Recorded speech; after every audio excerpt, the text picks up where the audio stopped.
Ben şehidin kardeşiyim. Benden 10-15 yaş büyüktü o zaman. 1994'te zaten şehit oldu Diyarbakır'da. Şehidin öyle bir güzel ahlakı vardı. Yani herkes onu çok seviyordu.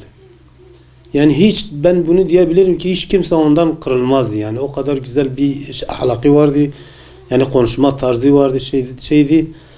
Bir de benimle onun arasında çok güzel bağımız vardı. Beni çok seviyordu yani. Mesela ben çobandım. Bazen arada o gelip işte hani birkaç günde benim yardıma geliyordu. Ben çobandım ya, geceleri dağdaydık. İşte bazen geliyor, haftada bir gün o yardıma geliyordu. Ben o gece kalıyordum. O yani yardım olarak o gidiyordu. Zaten 1994'te bizim bu Karacadağ bölgesinde bu PKK ile oldu yani artık Müslümanlara karşı şey yaptılar. Ondan sonra bize baskın yaptılar. Baskın yaparken o damdaydı. Damda yatıyordu. Biz de evdeydik.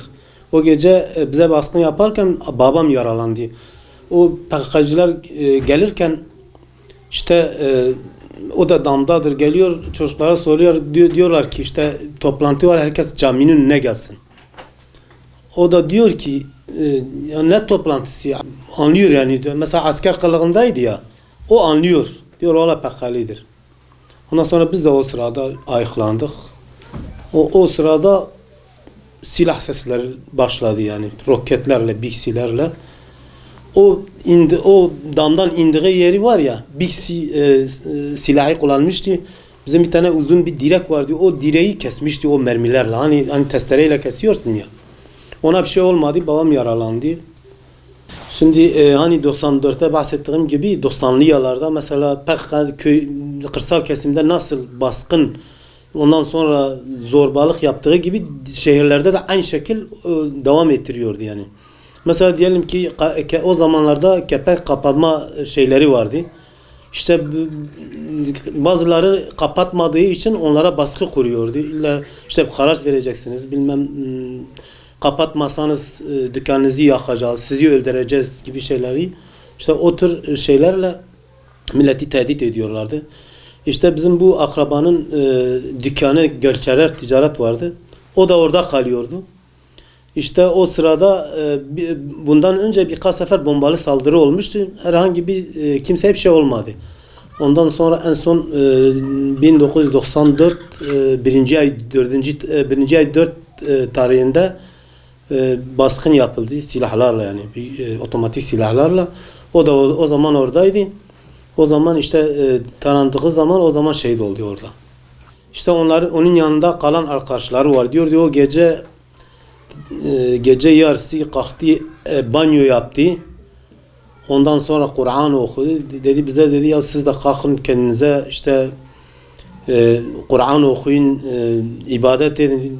O belli olmaz. Olur ki yarın belki şehit olabiliriz yani. İşte bu şeyi onun arkadaşı söyledi. O gece banyo yaptı. Ondan sonra sürekli zaten Kur'an okuyordu. Dedi Kur'an'ını okudu. Ondan sonra dua etti. Ertesi sabah zaten dükkana gelirken işte o saldırı oldu, şehit oldu. 4 tane çocuğu vardı. Bir erkek, 3 tane de kız çocuğu vardı. Karanlık köşklerin bir de PKK'nın hani 90'lı yıllarda millete baskı kurdukları dönemdi. İşte o dönemde hani her yerde şehit haberleri geliyordu.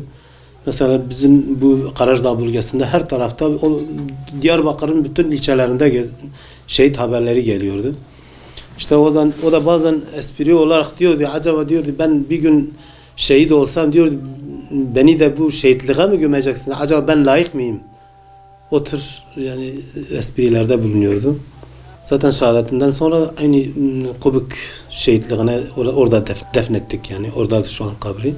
Şehit Hamza'nın oğluyum. Benim babam şehit olduğu zaman o zaman daha ben 5 yaşındaydım. Yani hiç babamı hatırlamıyorum o zaman. Babamdan hatırladığım tek şey, babam o esnada bize bir akşam bir kutu haley, çikolata getirmişti. O zaman ben daha 5 yaşındaydım. Daha kardeşlerim, hatta küçük kardeşim o zaman süt içiyordu. Daha yani o da çok küçüktü. Ben yani 7 yaşından sonra ailenin sorumluluğu, ailenin maddi yükümlülüğü, iş olsun her şey benim boynumda kaldı zaten. Bir de babasızlığın nasıl olduğunu zaten o zaman öğrendik. Ama yine de yani elhamdülillah diyoruz. Yani şehit oldu. Biz bundan hiçbir zaman pişman değiliz. Yani diyorum eğer ki şimdi yine olsaydı ama o şehitlik yine gelseydi ona da yine diyoruz yani elhamdülillah.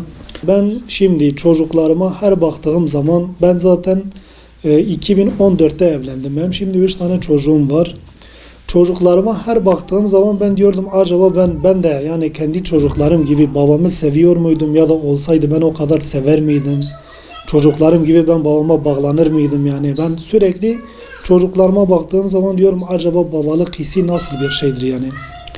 Her 4 Ocak bize sanki yani yılın her günü bize 4 Ocak oluyor. 4 Ocak benim babamın zaten şehadet yıl dönümüdür yani. Şimdi bile ben nereye gitsem, hangi mahalleye, hangi köye, hangi mezraya gittiğim zaman benim babamı tanıyan her kim varsa bana diyor bilmem senin gözlerin onunkine benziyor. Biri diyor bilmem sen neren onunkine benziyor. Bazıları da diyor yok diyor sen hiçbir yerin ona benzemiyordun diyorlar. Çünkü onun eşi benzeri yoktur diyorlar. Yani o zaman 5 yaşındaki yetim hissettik kendimizi. Zaten yetim olduk. Yani Allah razı olsun Müslüman kardeşlerimizden bizi yalnız bırakmadılar.